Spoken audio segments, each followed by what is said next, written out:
வணக்கங்க. எல்லா பக்கம் வறட்சி அப்படிங்கிற ஒரு விஷயம். எல்லாருமே ஆழ்குழாய் கிணறு தான் அவங்களுடைய முதல் தேர்வா இருக்கு.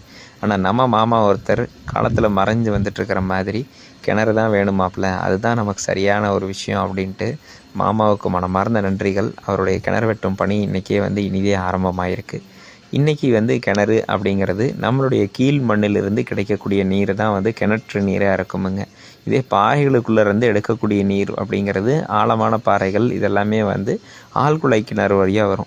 அப்படி வரும் பொழுது அதில் அந்தந்த இடங்கள்ல இருக்கக்கூடிய தாது உப்புக்களினுடைய அடர்த்தி அதிகமாகும். இதைத்தான் ஆங்கிலத்தில் டிடிஎஸ்ன்னு சொல்லுவாங்க. அந்த உப்பினுடைய அடர்த்தி அதிகமாகும் போது அது நம்மளுடைய வாழ்க்கைக்கு ஏற்புடையதாக இருக்கிறது கிடையாது. ஒரு உதாரணம் சொல்லணும் அப்படின்னா, ஃப்ளோரைடு அதிகமாகுது அப்படின்னா உங்களுடைய பல் எல்லாமே பழுப்பு நிறமாக மாற ஆரம்பிச்சிடும். அது இருக்குது அப்படிங்கும்போது உங்களுக்கு செரிமான பிரச்சனை அப்படிங்கிறது வரதுக்கான வாய்ப்பு ரொம்ப அதிகமாக இருக்குதுங்க. ஆமாம். ஆனால் நமக்கு ரொம்ப அருமையான நீர் அப்படின்னு பார்த்தா வானிலிருந்து கிடைக்கக்கூடிய மழை நீர். அதுவுமே 100% சுத்தமான நீர் அப்படின்னு சொல்கிற அளவுக்கான இன்றைக்கி சூழல் கிடையாதுங்க.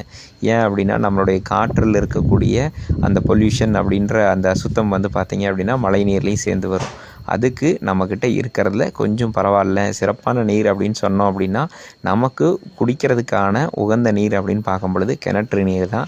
மாமா அதனுடைய முதல் கட்டம் எடுத்துட்டார். ஏன்னா வெள்ளாமை இதில் தான் நல்லா வருது மாப்பிள்ளைன்னாரு. வாழ்த்துக்கள் மாமா.